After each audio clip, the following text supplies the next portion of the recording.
Bom dia, irmãos. Que a paz do Senhor esteja presente na vida de todos nós nesta manhã. Quero fazer só uma pergunta, mas muito importante. O que você fez hoje quando você acordou? Primeira coisa que você fez depois que abriu os olhos. Eu espero de coração que você tenha falado assim: bom dia, meu Deus. Muito obrigada por mais um dia de vida que o Senhor nos concedesse. Muito obrigada pelas bênçãos que o Senhor tem derramado sobre as nossas vidas. Obrigada pelo teu cuidado. Se não foi isso, eu espero que você fale assim: não, eu prometo que a partir de manhã essa vai ser a primeira coisa que eu vou fazer e daqui para frente. Amém? Tem um trecho de uma música que nós cantamos sempre que diz assim mesmo: logo de manhã quero te buscar, tua voz ouvir, teu amor sentir. Que seja isso que nós façamos todas as manhãs, né? É muito bom sabermos que nós estamos distantes fisicamente, mas estamos bem unidos com o coração, unidos no amor em Cristo. Obrigada por abrir as portas do seu lar para louvarmos juntos a Deus. Então vamos começar cantando Bom é ao teu lado estar?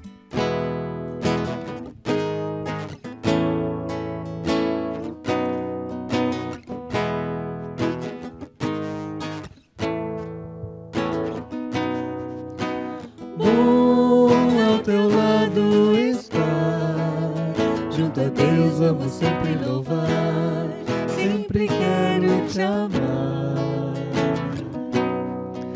Não seja simplesmente a arte de falar, mas que eu possa sempre te ajudar na hora em que você precisar. Sei que é importante vivemos em união, que não possa haver barreiras em nossos corações, em que o Espírito Santo encha todo o nosso ser, do eterno amor do Senhor. Bom é ao teu lado estar, junto a Deus vamos sempre louvar, sempre quero te amar. Não seja simplesmente a arte de falar, mas que eu possa sempre te ajudar na hora em que você precisar. Sei que é importante vivermos em união, que não possa haver barreiras em nossos corações, e que o Espírito Santo encha todo o nosso ser, do eterno amor do Senhor, do eterno amor do Senhor. Vamos orar? Querido Deus, te agradecemos imensamente por mais um dia de vida que o Senhor nos concedeste. Pai, com ele te agradecemos todas as bênçãos, tantas bênçãos que o Senhor tem derramado sobre as nossas vidas, Senhor. Obrigada pelo teu cuidado, pela tua proteção, pela tua presença em nossas vidas durante, Senhor, esse tempo difícil que estamos vivendo. Te agradecemos porque mais uma vez estamos te buscando, estamos na tua presença para prestar, Senhor, o nosso louvor a ti. Eu te peço que venha abençoar todos os lares, Senhor, que estão nos assistindo, que estão te louvando também nesta manhã, ó Pai. Que tuas bênçãos possam ser derramadas sobre todos nós, ó Pai. Abençoe este momento de louvor a ti e aceita, Senhor, o nosso humilde louvor. Abençoe este dia, Senhor. É tudo que eu te peço e também te agradeço em nome de Jesus. Amém. Nós vamos cantar hoje um hino novo, chama-se Perdoa-me, Senhor. Eu gostaria que enquanto como vocês ainda não sabem essa música nova, vocês possam ouvir com os olhos fechados, tentando absorver a letra desse hino. É maravilhoso. Então gostaria que já vocês fechassem os olhos e vamos orar juntos enquanto ouvimos esse hino.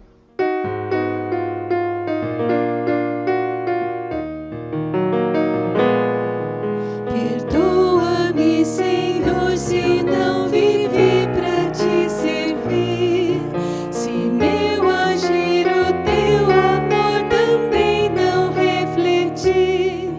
Perdoa-me, Senhor, se teu caminho não segui, se falhas cometi, se tua doce voz não quis ouvir.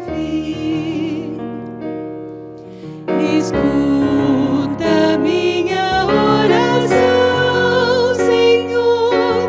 Desejo aqui viver pra teu louvor. Ensina-me a te ouvir e com amor servir, e santos passos teus aqui seguir.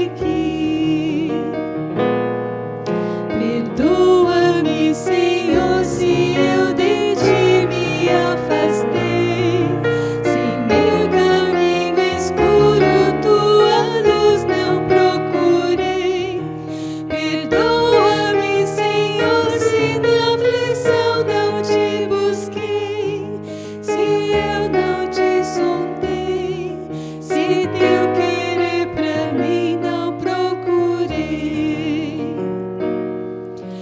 Escuta minha oração, Senhor. Desejo aqui viver pra teu louvor. Ensina-me a te ouvir e com amor servir, e santos passos teus aqui seguir. Perdoa-me, Senhor, se frutos eu não produzi, se indiferente a tua missão eu não cumpri. Perdoa-me, Senhor, se os campos brancos eu não vi, se só pra mim vivi, se meus talentos não desenvolvi. Escuta minha oração, Senhor. Desejo aqui viver pra teu louvor. Ensina-me a voltar e junto a ti estar, em tua graça sempre confiar. Ensina-me a agir e o teu dever cumprir, e frutos dignos dedicar a ti. Perdoa-me, Senhor, se eu não vivi para te servir. Perdoa-me, Senhor, se em teu caminho eu não segui, se falhas eu cometi, se tua doce voz eu não quis ouvir. Perdoa-me, Senhor, se eu de ti me afastei, se em meu caminho escuro tua luz eu não procurei. Perdoa-me, Senhor, se na aflição eu não te busquei. Perdoa-me, Senhor, se frutos eu não produzi, se indiferente a tudo a missão eu também não cumpri. Se só para mim vivi, Senhor, se meus talentos eu não desenvolvi. Escuta, Senhor, a minha oração. Ensina-me a te ouvir e com amor te servir. Me ensina teus santos passos aqui seguir e junto a ti estar. Me ensina em tua graça sempre confiar. Me ensina, Senhor, a cumprir o meu dever e frutos dignos eu dedicar a Ti. Nos perdoa, Senhor, pelos nossos pecados. Nos ajuda, Senhor, a andar nos caminhos que o Senhor deseja para nós, uns caminhos, Senhor, de santidade. É tudo que eu te peço e também te agradeço em nome de Jesus. Amém. Que essa oração possa ser a nossa oração a cada dia. Agora nós vamos fazer a leitura do livro de Isaías, capítulo 58, dos versículos 8 ao 11, e Isaías 59, os versículos 1 e 2. Aí sim, a sua luz irromperá como a alvorada, e prontamente surgirá a sua cura. A sua retidão irá adiante de você, e a glória do Senhor estará na sua retaguarda. Aí sim, você clamará ao Senhor e Ele responderá. Você gritará por socorro e Ele dirá: estou aqui. Se você eliminar do seu meio o jugo opressor, o dedo acusador e a falsidade do falar, se com renúncia própria você beneficiar os famintos e satisfazer o anseio dos aflitos, então a sua luz despontará nas trevas e a sua noite será como o meio-dia. O Senhor o guiará constantemente, satisfará os seus desejos numa terra ressequida pelo sol e fortalecerá os seus ossos. Você será como um jardim bem regado, como uma fonte cujas águas nunca faltam. Vejam, o braço do Senhor não está tão encolhido que não possa salvar, e o seu ouvido tão surdo que não possa ouvir. Mas as suas maldades separaram vocês do seu Deus. Os seus pecados esconderam de vocês o rosto dele, e por isso ele não os ouvirá. Amém? Agora nós vamos passar para o momento de intercessão.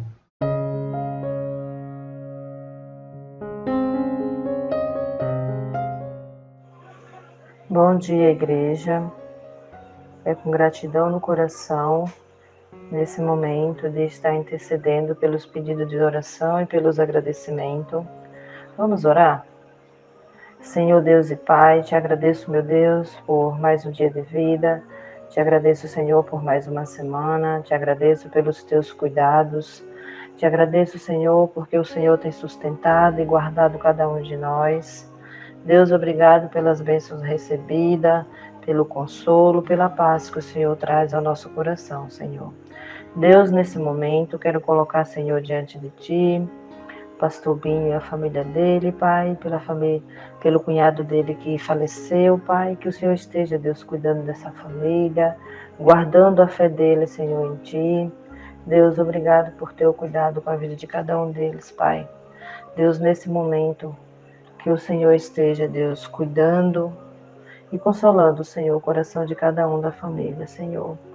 Porque o Senhor diz na sua palavra em Salmo 86, de 1 a 7, que no dia da minha angústia, clamo a Ti e o Senhor responde. Que o Senhor, Deus, nesse momento, responda, Senhor, as orações dessa família, Deus, no momento de angústia, Pai. Deus, quero colocar diante de Ti também o agradecimento da Lígia, Pai, pela recuperação, Deus, da tia e do primo, Senhor, que eles estão melhor. Deus, cuide dessa família, que o Senhor esteja, Deus, no controle de todas as coisas e que eles possam, Deus, estar realmente vendo a Tua mão, Senhor, cuidando e guardando deles, Pai. Ela também te pede, Senhor, pela família, Deus, de amigos dela, Pai, que está com Covid, Pai, a Laodiceia e Mariana, que o Senhor esteja também, Senhor, no controle dessa família. Ó Deus, só o Senhor sabe de todas as coisas, Pai. Mas que o Senhor esteja, Deus, através de tudo isso, Senhor, mostrando, Senhor, o Teu poder e a Tua cura, Senhor, através do Teu Espírito Santo para essa família também, Senhor. Deus, nesse momento também, A Gilce te agradece, Senhor, pelo emprego novo do Mateus, por ele estar trabalhando. Obrigado, Jesus, por essa família. Obrigado pelos teus cuidados com cada um deles. Pai, obrigado pelas bênçãos que o Senhor tem dado a essa família, Senhor. Ela também pede, Senhor, pela vida da Marina, que prestou prova para o vestibular. Que o Senhor esteja, Deus, no controle de todas as coisas, fazendo a tua vontade, Senhor, através, Deus, da vida da Marina, Pai. Obrigado, Jesus, por tudo que o Senhor é, por tudo que o Senhor tem feito, por tudo que o Senhor ainda há de fazer, Senhor, nas nossas vidas, Senhor. Deus, cuida e guarda, Senhor, a vida do pastor Daniel, da família dele, da família do pastor Binho. Deus, te agradecemos por tudo que o Senhor tem feito, por todos os teus cuidados, Senhor, com as nossas vidas. Deus, não venha deixar, Senhor, que nada e nem ninguém, Senhor, venha abalar a nossa fé em Ti, Senhor. Deus esteja no controle de todas as coisas. E obrigado, Senhor, por tudo que o Senhor fez e por tudo que o Senhor ainda há de fazer através das nossas vidas, Senhor, nessa igreja. Senhor Deus, abençoa e guarda a vida de cada um de nós. Em nome de Jesus. Amém.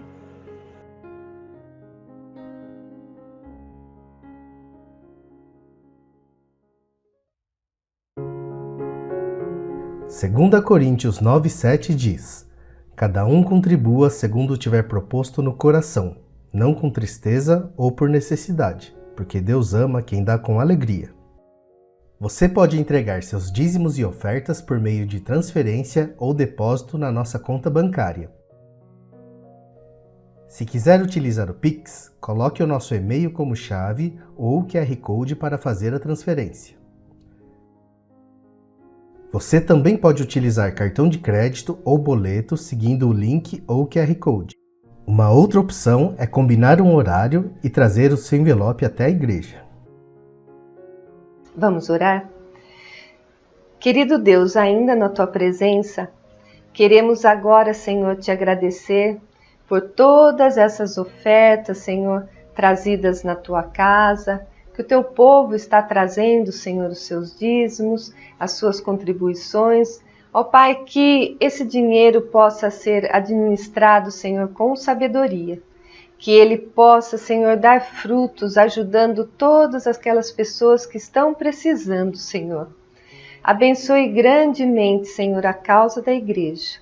É tudo que eu te peço e também te agradeço em nome de Jesus. Amém.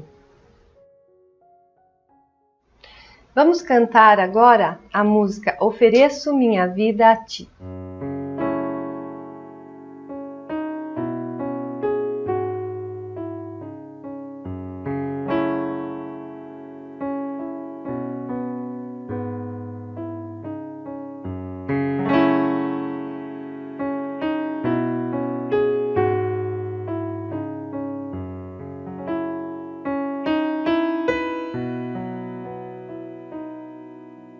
Tudo que sou, tudo que tenho, estão diante de Ti, Senhor. Minhas tristezas e alegrias a Ti entrego agora, Senhor. Ofereço minha vida a Ti, usa o meu viver para a Tua glória. Os meus dias são Teus, Senhor, que seja o meu louvor, sacrifício agradável. Minha vida eu te dou.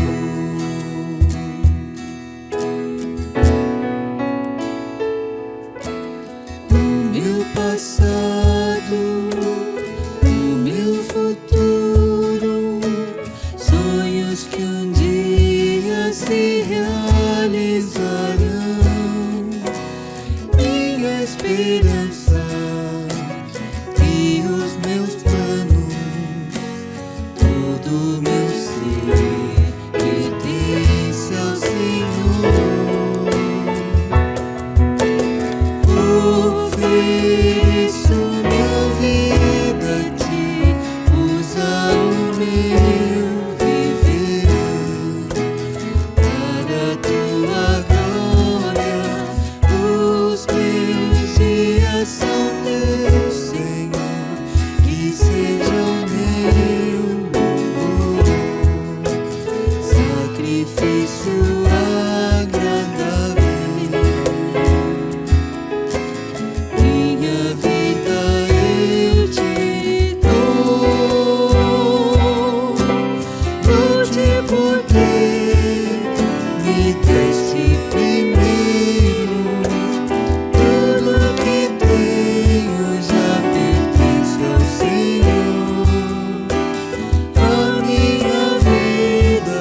minha vida eu te dou.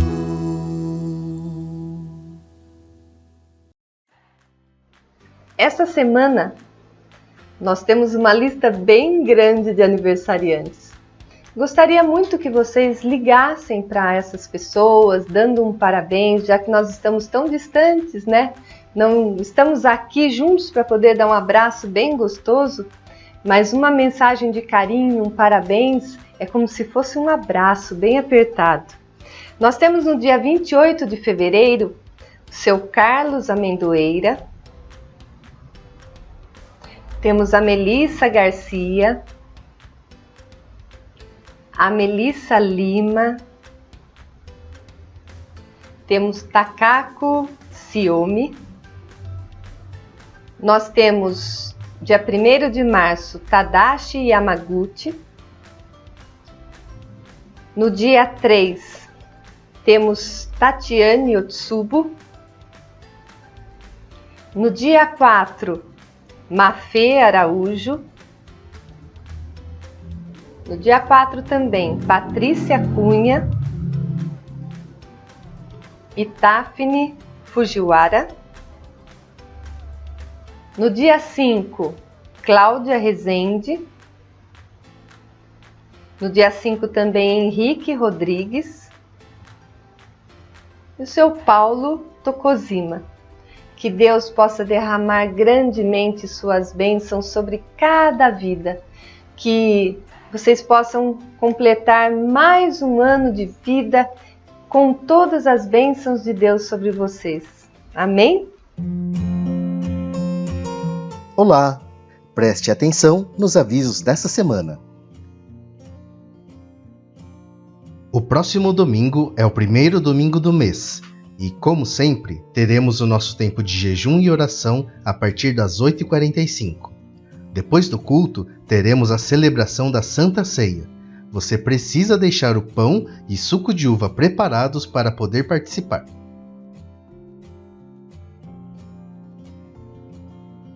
Toda terça-feira, às 8 horas da noite, temos um grupo de estudo bíblico online. Se você quer participar, entre em contato conosco pelo nosso WhatsApp. Compartilhe as bênçãos recebidas do Senhor durante o tempo de testemunhos do nosso culto online. Envie o seu vídeo por e-mail ou WhatsApp para participar desse momento. Todos os domingos nós temos classes de escola bíblica online. Entre em contato conosco para conhecer as classes e participar das aulas. Por hoje é só. Obrigado e boa semana! Vamos cantar agora para encerrar o nosso momento de louvor? Marcharemos com todo o amor e coragem no nosso coração.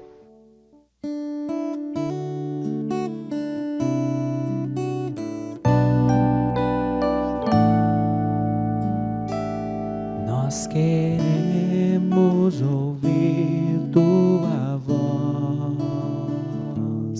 teu louvor sempre esteja entre nós. Queremos ser, Senhor, mais sábios na verdade e no amor. Marcharemos na coragem do Senhor. Marcharemos cheios de coragem. Seguiremos, seja onde for. Embora a dor nos seque na viagem, marcharemos na coragem do Senhor. E quando a escuridão da noite descer, queremos só pela graça e fé viver, com esperança e com coragem, na alegria ou na dor, marcharemos na coragem do Senhor. Marcharemos cheios de coragem.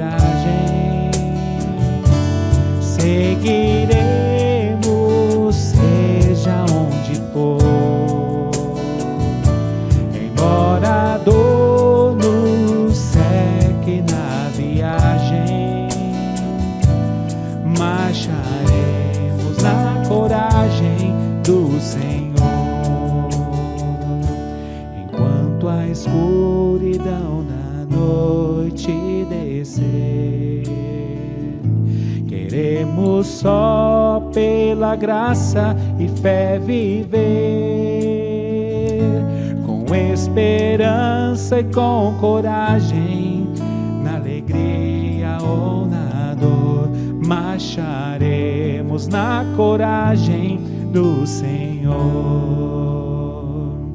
Marcharemos cheios de coragem, seguiremos, seja onde for, embora a dor nos seque na viagem, marcharemos na coragem do Senhor. Marcharemos na coragem do Senhor. Marcharemos na coragem do Senhor.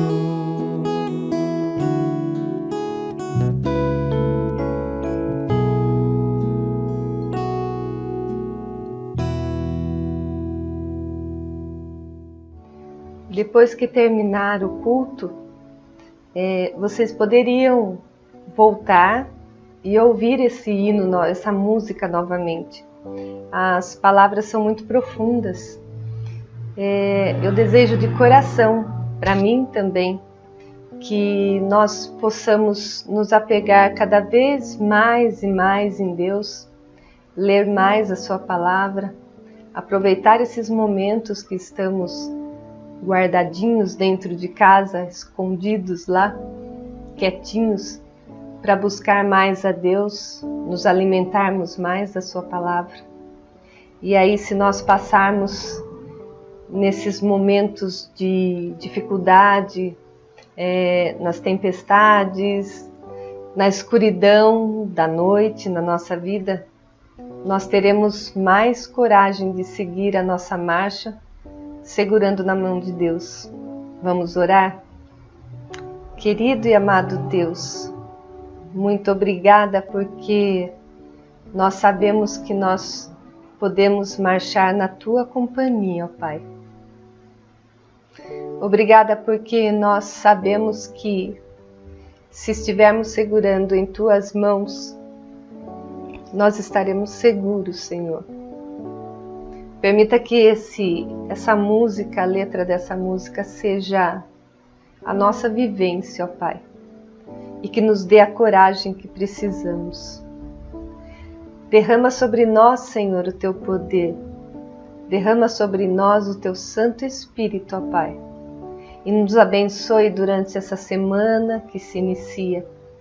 O Senhor possa estar presente cada vez mais em nossas vidas. Nos perdoa, Senhor, pelas nossas falhas, pelas nossas fraquezas. Nos perdoa se não Te buscamos, Senhor, em todos os momentos. Nos perdoa se não agradecemos por tudo que o Senhor nos dá, ó Pai. E nos perdoa porque muitas vezes não Te buscamos como deveríamos. Mas estamos certos, Senhor, que o Senhor tem piedade de nós e está sempre cuidando de nós. Esteja abençoando agora, Senhor, o Teu servo que trará a mensagem. Que possa ser também, Senhor, derramado sobre ele o Teu Espírito Santo, ó Pai. Abençoe o Teu povo, abençoe a Tua igreja, abençoe o nosso país, Senhor. É tudo que eu Te peço e também Te agradeço, no santo e poderoso nome de Jesus. Amém. Bom dia, igreja. Nós estamos seguindo uma série no livro de Marcos e, como eu disse anteriormente, o livro de Marcos é um livro bastante dinâmico, né? Então é uma história atrás da outra, né?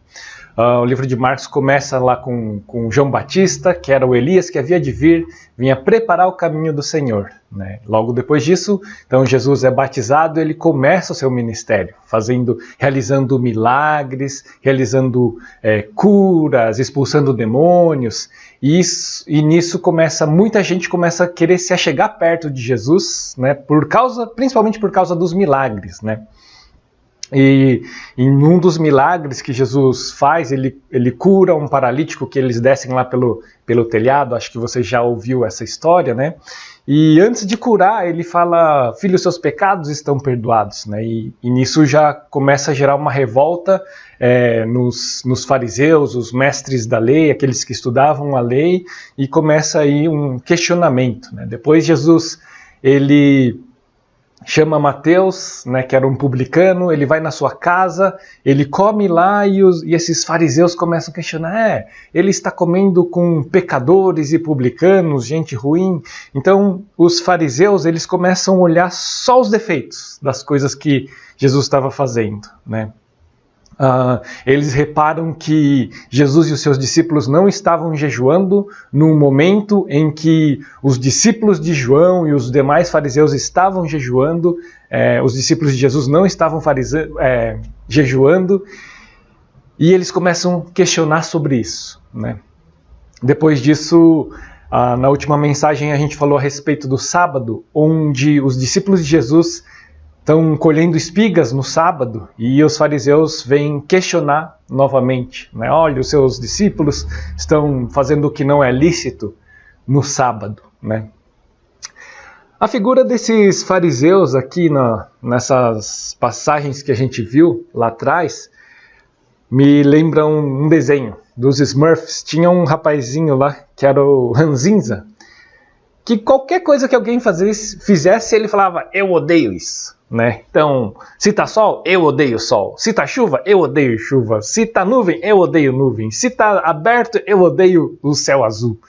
Então ele odiava tudo, né? Então parecia que esses fariseus estavam assim procurando o defeito em todas as coisas, né? E utilizando-se da lei para isso.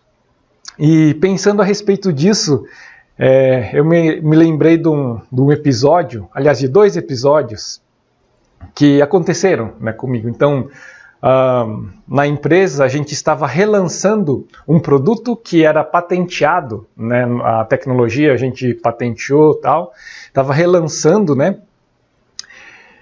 E no relançamento, quando estava lançando, um especialista concorrente começou a questionar para entender como que funcionava tal. E na hora de explicar os conceitos técnicos, eu falei, olha, verifica lá a norma SEMA, na 5ª edição, vai falar sobre esses conceitos aqui e tal, e você vai entender. Aí esse cara, né, que ele é um consultor, então ele vive disso, tem que fazer marketing do produto deles, vamos falar assim, do conhecimento dele, e ele vem e solta. Você está muito atrasado, porque a norma SEMA está na 7ª edição e agora o que vale é um método universal, né? Então a 5ª edição é lá ultrapassada. Aliás, falar em norma SEMA e tal, é assim, para os juristas, para o advogado tal, o que impera são as leis, né? Para o engenheiro, as leis do engenheiro são as normas, né, que a gente segue. E lá na norma SEMA, na 7ª edição, que é a mais atual, mais usada, mais difundida nesse meio, desse tipo de equipamento, tem algumas notas falando assim, essa norma segue as coisas padrão, tal. Dentro disso, você está seguro em fazer isso. Se você quiser usar alguma coisa além disso, você precisa consultar um especialista. E lá ainda tinha uma nota que, a respeito de um conceito, você precisava olhar a norma na edição número 5, que tinha explodido alguns conceitos a mais lá, para você entender algumas coisas, né? Então, nessa discussão, eu falei, então, na norma SEMA, na 7ª edição que você está falando, olha lá, esse capítulo, ele vai falar para você procurar um especialista, trazer especialista, ou, né, ir para a norma SEMA na edição número 5, que tem um capítulo exclusivo que vai explicar esse conceito, né? E pensando nesses fariseus, eu lembrei também aqui essa semana, eu preguei, teve um velório do meu cunhado e eu estava lembrando do livro de Jó, né? Aqui, quando esses fariseus querem falar da lei para Jesus, eu pensei, puxa, Jesus podia ter aqui um discurso assim como Deus teve com Jó, falar, Eu sei o que fala a lei. Aliás, eu estava lá quando foi escrita. Né? Você estava lá quando ela foi escrita? Para que ela foi escrita? Né? E esse é o diálogo de Deus com Jó. Você estava lá quando eu criei o mundo? Quando eu fiz essas coisas? Você sabe explicar a origem dessas coisas? Né? Então eu penso assim, Jesus podia ter dado uma carteirada e falar, eu sei para que serve a lei, você sabe? Né? Então fica meu parênteses, esse mais para a gente entender o contexto de onde a gente vai chegar agora, tá bom? Hoje a gente vai estudar o livro de Marcos, no capítulo 3. Dessa vez eu não vou passar versículo a versículo, eu vou tentar dar um panorama um pouquinho maior e trazer alguns conceitos para a gente pensar. Mas antes disso, eu queria orar com vocês. Senhor Deus, nessa manhã, a gente pede a Tua direção, que seja o Senhor a de fato falar aos nossos corações, ó Pai. Prepara os nossos corações para a Tua mensagem, para aquilo que o Senhor tem para nós, ó Pai. Tem misericórdia de nós, tem misericórdia de mim, Senhor, e tem liberdade no nosso meio, Senhor, para falar aquilo que o Senhor tem para nós nessa manhã, Senhor. Abre a nossa mente, abre o nosso coração para receber a Tua palavra com o Teu Santo Espírito, Senhor.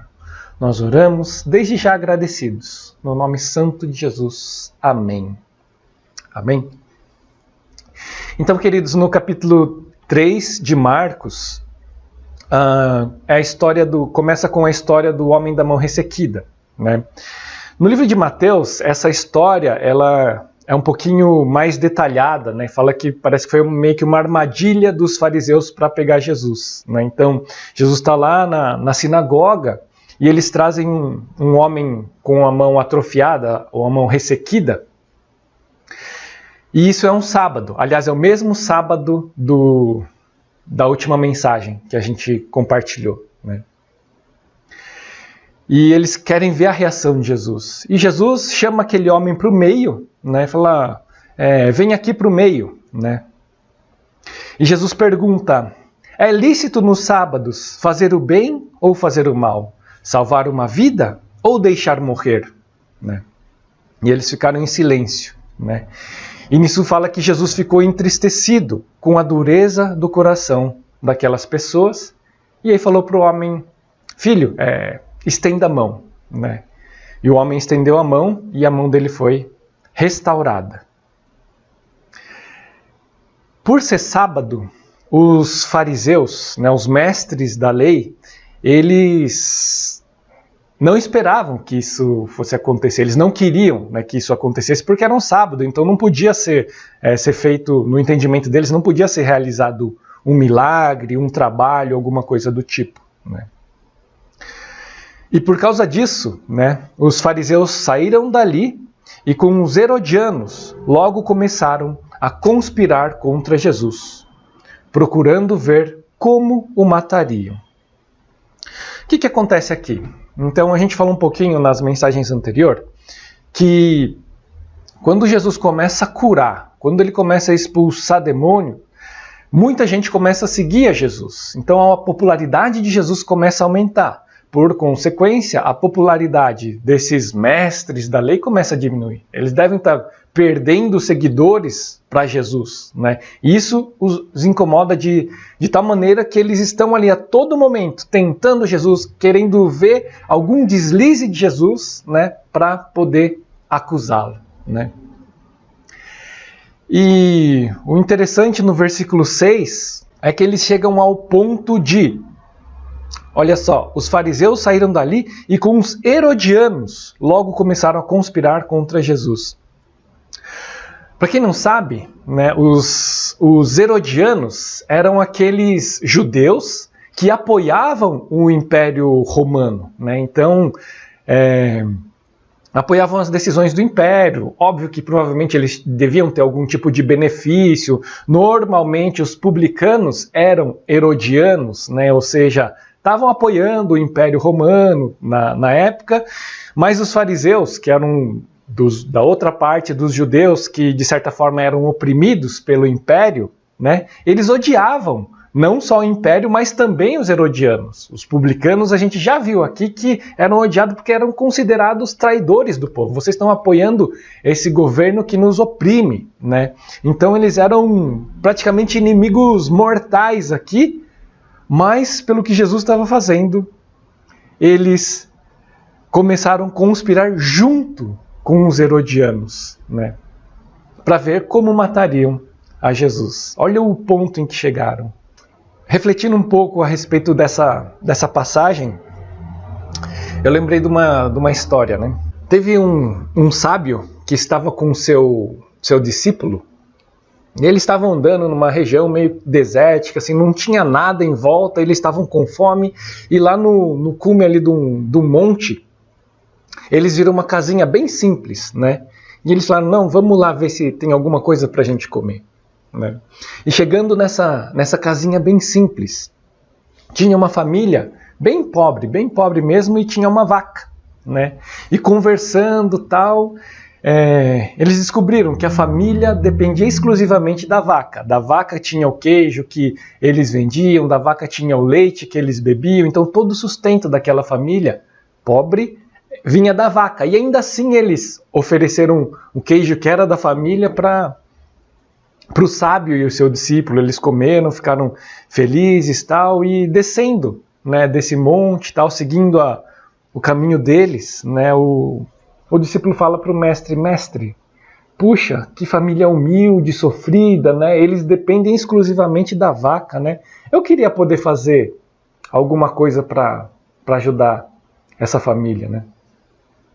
E o mestre para e pensa, e seguindo a caminhada, mais tarde ele fala, à noite, vai lá e empurra a vaca para o precipício. E o discípulo, mestre, mas como assim? A família que nos ajudou, tudo que eles têm é essa vaca.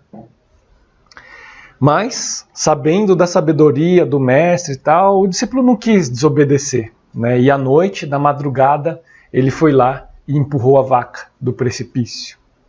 E seguiram viagem, né?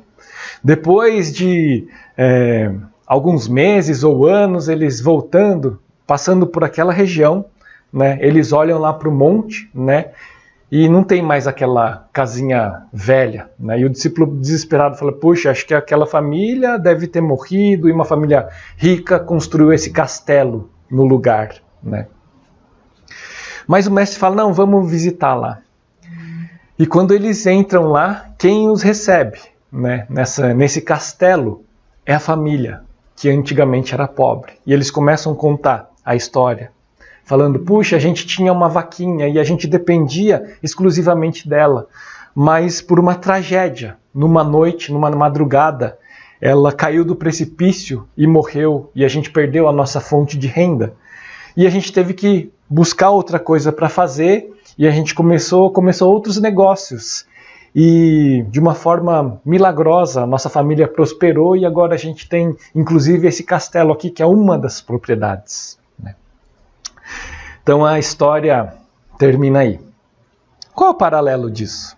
Esses mestres da lei, os herodianos também, mas os mestres da lei, eles estudavam as escrituras, né? Eles pregavam, eles falavam do Messias que iria vir. Né? Eles falavam de uma vida muito próspera, de muita coisa muito boa. Eles pregavam, estudavam sobre isso. Né? Só que quando o Messias vem, que é Jesus, em vez de acolher Jesus como Messias, entender, puxa, agora sim então as promessas que a gente tinha no Antigo Testamento vão começar a ser realizadas, eles não queriam largar aquilo que eles tinham. Então, para o sustento deles, eles tinham aquela sinagoga onde eles ensinavam e recebiam ofertas do povo, tal, e aquela era a vidinha deles. Né? Mas eles não queriam largar a vaquinha deles, que era esse ofício, para receber aquilo que eles tanto almejavam, tanto esperavam, que era o próprio Jesus, que era o Messias. Né? E pensando a respeito disso, eu fiquei pensando que algumas pessoas quando se deparam com o Evangelho, têm a mesma atitude desses fariseus que querem segurar a vaquinha. Porque uma imagem falsa que normalmente uma pessoa tem antes de se adentrar ao cristianismo é, poxa, ser crente é você abrir mão de um monte de coisa, é tudo não. Não pode beber, não pode fumar, não pode fazer coisas que eu gosto, tal, é tudo não. Essa é a cultura que a gente tem antes de se achegar, né? Só que pelo contrário, né, quando você entende o cristianismo, quando você aceita Jesus como Senhor e Salvador da sua vida, não é que você perde as coisas, mas você ganha a liberdade. Ganha a liberdade de poder entender o princípio das coisas e ganha a liberdade de não ser escravizado por diversas coisas desse mundo, né? E muito mais ainda, você entende que o que há de vir é algo muito, mas muito maior do que a melhor experiência que você pode ter em toda a sua vida. É assim que a Bíblia descreve a eternidade. É algo que nem olhos viram, nem ouvidos ouviram, nem nunca jamais penetrou em coração humano. As maravilhas que estão por vir são muito maiores do que o maior êxtase que você teve em toda a sua experiência de vida. Mas não é só lá no porvir. O cristianismo, a vivência no reino, começa agora, no momento em que você aceita Jesus como Senhor e Salvador da sua vida. Eu desafio você, larga a sua vaquinha e busque Jesus, entrega a sua vida para Ele, que a sua vida vai ser muito melhor do que é hoje. E eu não estou falando que é a respeito de você não vai sofrer e você vai ter muita prosperidade, dinheiro e provavelmente um castelo. Não estou prometendo isso para você. Mas a sua vida vai ter muito mais significado. Vai ser muito mais viva e cheia de vida. Ok? Bom, vamos seguir aqui. Do versículo 7 ao versículo 12, então assim, Jesus, quando ele está pregando e está curando muita gente, aliás, quando muita gente recebe curas miraculosas, né, e fala para outra pessoa, todo mundo, poxa, é verdade que se eu encostar na roupa desse tal de Jesus eu vou ser curado? Todo mundo queria se chegar perto de Jesus. Agora pensa, várias cidades ao redor ali, ouvindo que, poxa, tem alguém ali que cura, pode curar a minha doença do braço, da perna, de pele, de várias outras coisas. Ah, sabe o seu filho lá que tem possessão demoníaca? Ah, ele expulsa também. Então, essa fama de Jesus começa a correr e muita gente começa a chegar perto de Jesus. E como eles sabiam que, se tocar na roupa de Jesus a gente pode ser curado, todo mundo queria chegar perto de Jesus. Agora pensa uma multidão querendo se aproximar de uma única pessoa. O que acontece? Ele vai ser esmagado, porque você não tem o controle, porque cada um querendo chegar mais perto de Jesus e isso podia esmagá-lo, né? Então, a partir desse momento, Jesus ele tem uma nova estratégia. Ele fala, ele fala para os discípulos, prepara um barquinho e eu vou ali no mar da Galileia, na beira da praia, nesse barquinho, de lá eu prego, daí as pessoas não conseguem chegar e não vão ficar se espremendo para me tocar em mim. E aí eles vão ouvir a mensagem, né? Então, isso que acontece. Mas começa a chegar muita gente, né? E depois disso, do versículo 13 ao 19, então, Jesus ele designa 12 pessoas, 12 apóstolos, né? Para também pregar, para também expulsar os demônios, né? Então, talvez mais uma forma de descentralizar todo aquele alvoroço arrumei mais 12 aqui, que pode ajudar também nesse ministério, então talvez isso também ajudasse a diminuir a muvuca e a concentração ali, né? Então Jesus, ele escolhe 12 apóstolos. E é isso. Depois a gente vai voltar um pouquinho aqui, tá? No versículo 13 ao 19. E a partir do versículo 20, os fariseus, vendo o que Jesus estava fazendo, né, os milagres, expulsando demônios, coisa que eles muitas vezes eram atribuição deles, e às vezes não, eles não tinham sucesso, porque tinha muita gente ali que estava ali, provavelmente eles deviam ter tentado e não conseguiram expulsar demônios e tal, e Jesus e os seus discípulos, com uma facilidade, né, começa a expulsar os demônios, além das curas, todo esse milagre, né. Então, esses escribas, mestres da lei e os fariseus, né, eles falam assim: ele está possuído de Beelzebu, ele expulsa os demônios pelo poder do maioral dos demônios. Então, convocando-os, Jesus lhes disse, por meio de parábolas: como pode Satanás expulsar Satanás? Se um reino estiver dividido contra si mesmo, tal reino não pode subsistir. Se uma casa estiver dividida contra si mesmo, tal casa não poderá subsistir.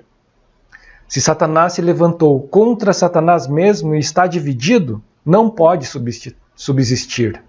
É o seu fim.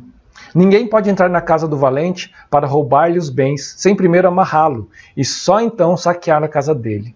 Em verdade lhes digo que tudo será perdoado aos filhos dos homens, os pecados e as blasfêmias que proferirem. Mas aquele que blasfemar contra o Espírito Santo nunca terá perdão, visto que é réu de pecado eterno. Jesus disse isso porque diziam: está possuído de um espírito imundo. Então, os fariseus, esses mestres da lei, falam: olha, ele só expulsa demônio porque ele está possuído do maior demônio, que é o Beelzebu, né? E a resposta de Jesus é que a casa não pode ser dividida, né? Ele começa a explicação dele por aí, né? Se Satanás expulsa o próprio Satanás, a casa está dividida, então esse reino não pode subsistir, né? Vai ser destruído. E eu fiquei pensando aqui a respeito de outra casa, não essa casa de Satanás, mas da igreja. Pensando um paralelo, a igreja não pode ser dividida. E quando eu penso ali no chamado dos 12 apóstolos, né? Aliás, se eu fosse Jesus e fosse escolher discípulos mais próximos para mim, para seguir pregando, pessoas que eu confiasse, eu ia chamar pessoas mais capazes, pelo menos com uma formação talvez intelectual maior, uma eloquência maior, algumas habilidades eu ia escolher, né? Mas parece que Jesus, ele escolhe algumas pessoas estranhas, né, nesse período. E hoje eu queria dar ênfase a 2 aqui, né? A gente falou lá no começo, né, a respeito dos fariseus, que eles se juntavam com os herodianos, né?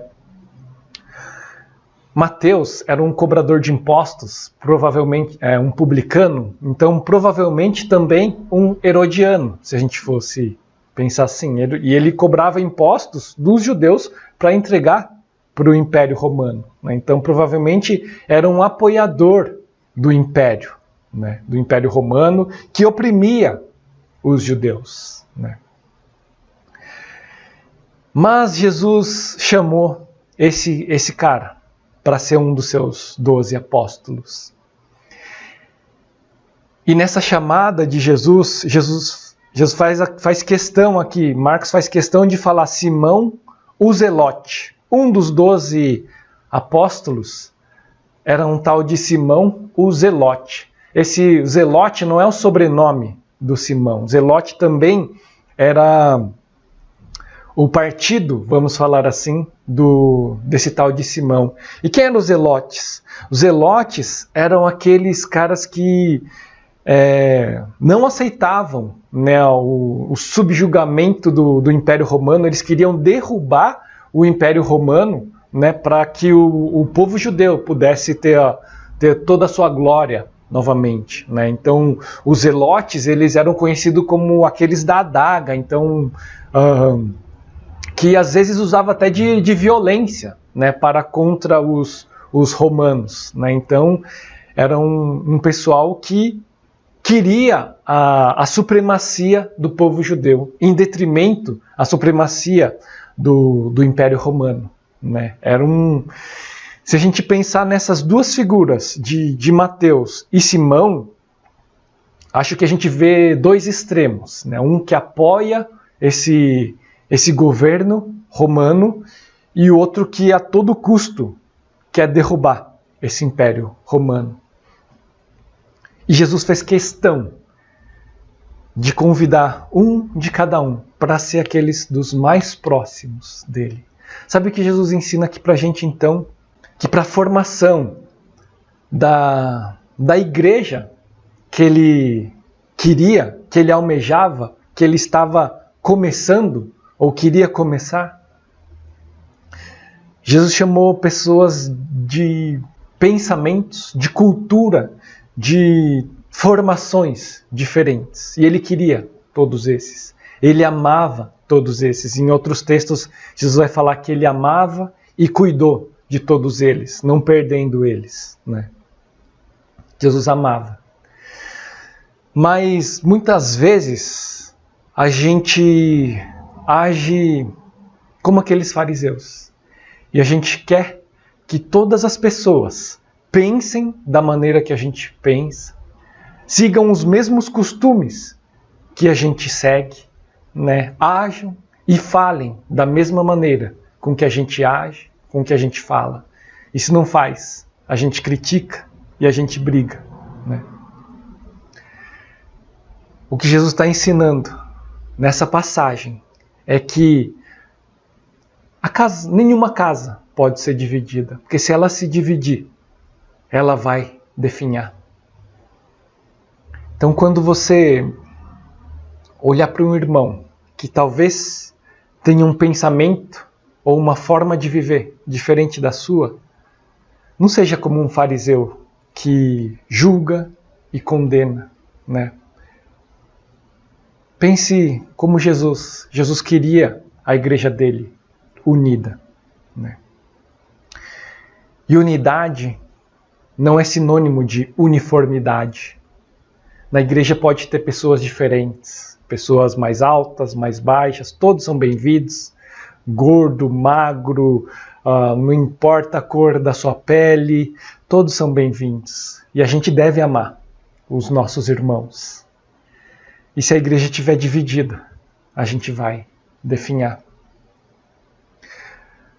O principal ensinamento que Jesus deixa para a gente em toda a Bíblia é para a gente amar o próximo como a nós mesmos. Se a gente entender o que é amar o próximo, a gente vai estar cumprindo toda a norma, toda a lei, tudo aquilo que ele deixou. Se a gente entender o que é amar o próximo. E toda vez que a gente deixa de amar o nosso irmão, porque talvez ele goste de alguma coisa diferente da sua, a gente está sendo como esse fariseu. E a gente está deixando de seguir o nosso mestre, que falou, a gente tem que amar o próximo como a nós mesmos. Vamos orar?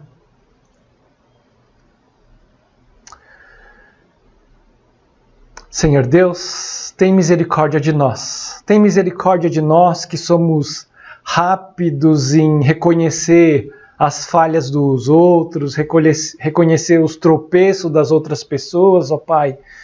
Mas somos tão lentos em reconhecer os nossos próprios erros, a admitir, a pedir perdão, a nos reconciliarmos com os nossos irmãos, ó Pai. Por isso tem misericórdia de nós, Senhor. Senhor, a gente aqui quer ser como uma igreja unida, como aquela igreja que o Senhor sonhou para nós, ó Pai. Que a gente possa não só respeitar o nosso irmão, Pai, mas que a gente de fato possa amar os nossos irmãos, principalmente aqueles que de uma certa maneira pensam diferente de nós, ó Pai. Por isso tem misericórdia de nós, ó Pai. Tem misericórdia de mim, Senhor. Ajuda-me, Senhor, a amar a nossa igreja, Senhor, como o Senhor ama. Amar cada irmão, Senhor, como o Senhor ama, Senhor. E que esse amor possa ser visível, possa ser possa continuar, Senhor, sendo a marca dessa igreja no mundo, Senhor. Que essa marca possa fazer diferença, Senhor, na nossa cidade, não só na nossa cidade, mas em todo o mundo, Senhor, através do ministério, da vida de cada membro dessa igreja, Senhor. Pai, tem misericórdia de nós, Senhor. Continua, Senhor, a acreditar em nós, restaurar as nossas vidas, Senhor, para que a gente possa brilhar a Tua luz, Senhor. Essa é a nossa oração, Senhor. No nome santo de Jesus. Amém. E que a graça do Senhor Jesus, o amor de Deus Pai, a comunhão e a consolação do Espírito Santo esteja com você e sua casa, hoje e sempre. Amém. Amém. Que Deus continue a falar ao seu coração, que você largue as vaquinhas que você tem na sua vida, para que você possa experimentar uma vida abundante com o Senhor Jesus. Que seja Ele abençoar o restinho desse domingo. Deus te abençoe.